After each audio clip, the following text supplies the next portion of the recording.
Neçə insan var ki, təriflənir, gözəl əxlaq sahibidir deyə, halbuki niyyəti korlanıb.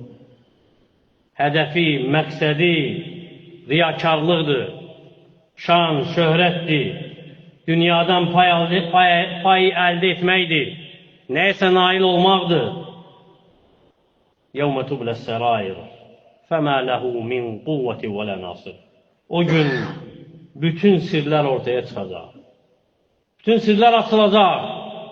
Onun nə gücü, nə də köməkçisi olacaq. Açılacaq qəlblər, onda olan görünsün deyə. Gizlin əməllər üzə çıxsın deyə. Və əgər etdiyin əməl Allah üçün deyilsə, o əməli edib Allah Taalanı aldatmağa çalışma. Ola bilər insanlar təəccüblənsin namazına görə, heyran olsunlar sənə axıtdığın göz yaşına görə, elminə görə, səsinə görə, valih olsunlar zahidliyinə görə. Lakin Allah soruşacaq. Ne üçün? Nəyə görə? Kimin üçün? Və necə? Və müsibət, ən böyük müsibət odur ki, kişi ölüm ayağında özü öz nəfsini aldadır. Və elə zənn edir ki, Rəbbini aldadır. Və böyük aldatma o demək deyil ki, insanları aldada bilirsən. Yox.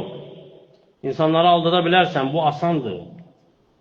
Məxluqu aldatmaq asandır və məxluqu aldatmağın üzə çıxacaq. Lakin ən böyük təhlükə öz nəfsini aldatmağındır. Öz nəfsin üçün bəziyirsən, salih əməl etməklə libas geyindirirsən əməllərə, lakin niyyətin xarabdır. Təqvalı, Allahdan qorxan görünürsən, lakin daxilin doludur şəhvətlərlə.